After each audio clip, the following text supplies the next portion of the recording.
Happy Sabbath po mga kapatid. So, kumusta po kayo sa panahong ito ng pandemya? Siguro karamihan sa atin ay namimiss na ang magkita-kita sa isang simbahan, sa mga at sa ating mga kaibigang Katoliko, sa katedral, namimiss ng magdasal o magkita-kita rin ng mga magkakakilala, mga kaibigan. Karamihan sa atin ay nag-aalala at nalulungkot sapagkat hindi tayo nakakapagkita-kita ng mga ilang linggo na sa ating mga kamag-anak at sa ating mga kasama sa simbahan at mga kaibigan, kasamahan sa trabaho at sa eskwelahan. Kaya nga po, marami sa atin ang nangangarap na sana nga po ay matapos na ang panahon ito ng lockdown. At nauso nga po sa panahon ngayon yung bagong term na new normal na inabangan ng karamihan sa atin. Ako man din po, talagang inaabangan ko na magkaroon na uli ng new normal ang ating, may balik na sa normal ang ating panahon.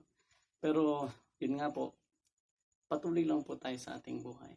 Ngunit sa kabila nga po na hindi tayo nakakapagpulong-pulong, nagpapasalamat po tayo sa Panginoon na may mga ganitong teknolohiya na tayo po ay nakakapagbahagian pa rin sa kabila na tayo magkakalayo. Sa oras mong ito, ako po ay magbabahagi ng maiksing mensahe na ang title nga po ay New Normal o kaya #New Normal para po sa ating mga kabataan. So, ano nga po ba itong New Normal na ito? So, by the way, ako po pala si Brother Daniel Kapilitan. Taga rito po ako sa Calauan, Laguna, isang mag-aaral sa AUP sa ating pong universidad dun sa Silang Cavite. At isa nga pong pribilehyo na makapagbahagi sa inyo ng mensaheng ito, New Normal. Sa panahon ng pandemyang ito, marami po sa atin na nakakapag-isip-isip. Ano nga ba ang tunay na prioridad ko sa aking buhay? Marami sa atin ang naghahanap. Ano nga ba ang mga pagbabago na aking gagawin after ng pandemic na ito? So, in search of that, in short, so naghahanap tayo ng tunay na pagbabago para ituon natin ang ating buhay doon sa bagay na tunay na mahalaga sa atin, na nare-realize natin sa ngayon. Para po sa ating pagpatuloy, gusto ko po kayong imbitahan sa pag-aaral dito po sa buhay ng isang patriarka sa Biblia. Ito po si Abram na naging Abraham. Gusto ko pong inanyayahan kayo sa Genesis chapter 12 verses 1 to 4. Genesis kapitulo 12 versikulo 1 hanggang 4. Dito po matutuon ang ating pag-aaral sa hapong ito. Sa pagpatuloy nga po, una, nandito po yung verse 1 na ito po ay isang panawagan. Tandaan po natin, no? First P, panawagan. Sabi po, sinabi ng Panginoon kay Abram, umalis ka sa iyong lupain, sa iyong mga kamag-anak, sa bahay ng inyong ama, at pumunta ka sa lupain ituturo ko sa iyo. So, bagaman tayo, wala pa pong kasagutan yung ating new normal life after nito. Sa panahon po ni Abram, inutusan siya ng Panginoon ng isang bagong normal. Pero hindi po ito normal. Siguro hindi ganun kadali. Bakit po? Kasi inutusan siya na umalis sa Mesopotamia. Alam po natin na ito ay dito dumadaloy ang ilog Euphrates na isang malaki at mayamang ilog na nandun pong mataas na antas ng sibilisasyon noong unang panahon. At pinapupunta siya doon sa Kanaan na wala po doon yung mataas na antas ng sibilisasyon. At nung panahon yon, sangayon po sa history, ay tribal at mababang uri ng antas ng sibilisasyon ang nandun po sa Kanaan na present Israel. Siyempre, civilized na rin po ngayon, sobrang city na. But that time, yun nga po, ito pong Mesopotamia, pinapaalis siya doon at siya ay pumunta sa isang lugar na hindi niya alam. At sa kabila po ng panawagang ito sa new normal na buhay na mararanasan ni Abraham, Napakaganda po na makita ng Panginoon ay may pangako. Letter P na pangalawa. Pangako. Sabi po dito, gagawin kitang isang malaking bansa sa verse 2, 12 verse 2. Ikaw ay aking pagpapalain. Gagawin kong dakila ang iyong pangalan at ikaw ay magiging isang pagpapala. At alam po natin na mayroong dalawang propesiya na pangako ng Diyos na natupad. Unang-una po, yung gagawin kitang malaking bansa na pangako ng Panginoon kay Abraham. Natupad po sa pamagitan ng kanyang bugtong na kanyang tugo sa kanyang binhi ay nagkaroon ng salinlahi ni Isaac hanggang sa panahon ni Jacob. Natupong si Jacob ang kanyang mga anak na siyang pinagmulan ng bansang Israel. At ang isa pa nga pong pangako na natupad dito ay gagawin kong dakilang iyong pangalan. Tanungin niyo po ang isang Muslim, Hudyo, or Kristiyano man. At lahat po ng mga grupong ito ng mananampalataya, iba't ibang relihiyon, ay naniniwala na si Abraham, Father Abraham, ang ama ng kanilang relihiyon at ang forefather ng mga pananampalataya. Muslim man, Kristiyano, or Hudyo. So makikita po natin dito kung paano tinupad ng Panginoon ang pangako niya sa kabila ng matinding panawagan ito sa new normal life. Punta po tayo sa verse 3. Hindi lang po pangako, meron ba pong letter P na pangatlo? Pagpapala. Sabi po dito, pagpapalain ko ang magbibigay ng pagpapala sa iyo at susumpain ko ang susumpa sa iyo. At sa pamagitan mo, ang lahat ng angkan sa lupa ay pagpapalain. Isa na naman po itong propesiya na natupad, na alam po natin na simula na yung pong sinabi na pagpapalain ang lahat ng angkan ng lupa sa pamagitan ni Abraham. Dahil sa mula, kung bubuklatin po natin ang Mateo chapter 1, makikita po natin doon na simula sa lahi ni Abraham, ipinanganak ang Mesiyas na siya ang solusyon sa kasalanan, ang ating tagapagligtas na Panginoong Hesus. So makikita po natin kung paano na tinupad din ng Diyos ang kanyang pangako na siya ay magiging isang pagpapala. At kung titingnan po natin, napaka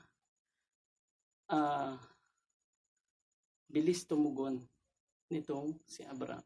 Sa verse 4 mga kapatid, sabi po dito, ang kanyang pagtugon, 4p, sabi po dito, kaya't umalis si Abraham ayon sa sinabi sa kanya ng Panginoon, at si Lot ay sumama sa kanya. At si Abraham ay may 75 taong gulang nang umalis siya sa Haran. Ilan mga kapatid? 75 years old na po siya nung siya umalis. Pero hindi po yun naging alintana. Hindi po yun naging hadlang sa kanya na sumunod sa panawagan sa kanya ng Panginoon into a new normal life from Mesopotamia to Canaan. So mga kapatid, maaaring tanongin nyo, so ano yung sense niyan sa aking buhay personally? Anong kinalaman nito sa aking buhay? Mga kapatid, kagaya po ng panawagan kay Abraham into a new normal life, meron din pong dakilang panawagan sa atin ng Panginoon into a new normal life. Sa pamagitan ng matagal ng utos niya, ngunit sa ngayon ay napapanahon pa rin. Buklatin po natin ang panawagan sa atin ng Panginoon. Sabi po sa Mateo 28 verses 19 to 20, kayo't sa paghahayo ninyo, gawin ninyong alagad ang lahat ng mga bansa. Bautismuhan ninyo sila sa pangalan ng Ama at ng Anak at ng Banal na Espiritu. At turuan silang sundin ang lahat ng mga bagay na ito na inutos ko sa inyo. Mga kapatid, kagaya ni Patriarka Abraham, meron din pong panawagan ng Panginoon sa atin into a new normal life. Isang buhay ng paglilingkod sa Kanya. Ang hangarin po ng Panginoon, after this lockdown, maging normal po nawa sa ating buhay ang paglilingkod sa ating Panginoon. At pagpatuloy po natin, kung titignan po natin, may panawagan, meron din pong pangako at pagpapala. Kagaya kay Abraham, sa atin din naman. Sa verse 20 pa rin po. Part B, sabi dito. At narito, ako'y sa inyong palagi hanggang sa katapos-tapusan ng panahon. Wala na pong ibang mas tatamis pa na pangako na nagmula mismo sa Panginoon na sa ating paglilingkod sa Kanya, siya ay ating makakasama. Ang malaking tanong ngayon mga kapatid, mga kaibigan na nakikinig ngayon, ano po ang ating panawagan? Ano po ang ating pagtugon sa ating Panginoon? Sa Kanyang pagtawag into a new normal life ng paglilingkod sa Kanya after this pandemic. Sa akin po pagtatapos, meron po akong dalawang appeal na iiwan sa inyo. The first one is, ang new normal life, new normal na buhay na pinagkakaloob sa atin ng Panginoon. At tinatawagan niya tayo sa buhay na ito ay ang buhay ng paglilingkod sa kung nasasaan po tayo. Sabi po ng isang manunulat, your current situation and workplace, your current location is your personal mission field. Why? Because you can reach a people that a church can't. Perhaps you're in the front line. Sa Tagalog mga kapatid, ang iyong personal na lokasyon, ang iyong workplace, pinagtatrabahuhan, ang iyong tahanan, komunidad, ang pangunahin mo, mission field. Bakit? Kasi ito ang lugar na iyong maabot, na hindi maabot ng ibang membro, ni pastor, o ng iba pang mga mangaral, kundi ikaw lamang, kapatid ko. Sa ating pong patuloy, ano po yung ikalawang panawagan sa atin ng Panginoon into a new normal life? Ang nananawagan din po ang Panginoon na sa ating paghayo, humayo din naman tayo sa mga taong hindi pa po nakakilala sa Kanya. Kaya nga pong utos sa atin, gawin ninyong anlagad ang lahat ng bansa, lahat ng mga tao, lahat ng wika. Maaring ang ilan po sa atin mga kapatid ay tinatawagan ng Panginoon. Maaring ang panahon ng pandemyang ito, ay ang panahon na tayo makapagbulay-bulay. Nakagaya ni Abraham, tayo po'y umalis sa ating kinaroroonan at pumunta sa mga tunay na nangangailangan sa ating paglilingkod. Kung bubuklatin po natin ang Matthew 24 verse 7, sabi po dito, sapagkat maglalaban ang lahat ng mga bansa at ang kaharian laban sa kaharian. Magkakaroon ng tagutom at mga lindol at sa iba't ibang mga dako. Sa English pa mga kapatid ay meron pong magkakaroon po ng pestilence na kagaya nga po ng naranasan natin. Pero hindi po darating ang Panginoon sa panahon ito. Meron pong huling sign na iniintay ang Panginoon. Sabi po dito, at ang magandang balita sa verse 14 ay ipapahayag sa buong sanlibutan bilang patotoo sa mga bansa. Pagkagayoy, darating na ang wakas. Mga kapatid, ang pagdating po ng wakas ay ang pagpapakalat ng salita ng Diyos sa buong sanlibutan, sa buong sangkatauhan.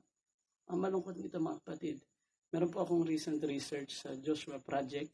As of 2019, 3.1 billion sa loob ng 7.6 billion na tao ay tinuturing po na unreached. Ano po itong mga taong ito? Ito po ay mahigit 7,000 inside 17,000. 7 out of 17,000 na mga people groups. 7,000 po ay unreached people group sa buong sanlibutan. Ano po yung people group? Kagaya po ng Tagalog, Ilocano, Kapampangan. Ito po ay people group. Pero mga kapatid, sabi nga po dito, 3.1 billion people. Ito po ay 41% ng buong sanlibutan ay hindi pa po nakakilala sa Panginoon. Sabi nga po ng isang manunulat ni Oswald Smith, sabi po niya, we talk of the second coming, yet half the world have not heard of the first. Nakatuon tayo sa pinag-uusapan nating mabuti ang ikalawang pagdating ng Panginoon. Samantalang kalahati pa ng sanlibutan ay hindi pa nakarinig sa unang pagparitos ng Panginoon. Mga kapatid, sino po ang ahayo sa ating mga kaibigan ito? Sa pagtatapos mga kapatid, panawagan ko sa mga kabataan, kagaya ko, bakit ba tayo nag-aaral? Ano ba ang ating purpose sa ating pag-aaral? Ito ba ay paglilingkod sa pangangaral o sa ating mga sariling pangarap? Sa ating mga young professional na nagtatrabaho na, para kanino ba kayo nagtatrabaho? Ito ba ay para sa inyong pangarap? Para sa inyong mga magulang?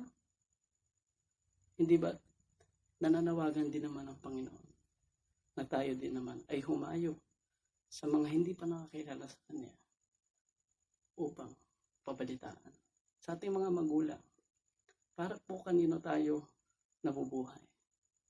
Ang buhay lang ba natin ay nakakulong o nakafocus lamang sa pagpapalaki ng ating mga anak? Sa anong direksyon po natin dinadala ang ating mga anak? Ito po ba ay sa paglilingkod din naman sa Panginoon o sa buhay na nakafocus sa sarili?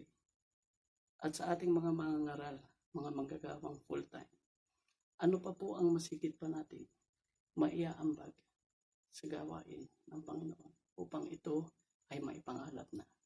Ito po ang maikling panawagan sa atin ng Panginoon sa hapong ito. Pagpalain po tayong lahat at nawa maging part po ng new normal life natin ay ang paglilingkod sa ating sariling komunidad, sa ating sariling tahanan, lalo tigit din naman sa mga tao hindi pa nakakilala sa Panginoon. Happy Sabbath po muli. God bless po sa ating lahat. At kagaya po ni Abraham, tayo po'y humayo sa new normal life kasama ang Panginoon. At darating na po ang wakas. Happy Sabbath po.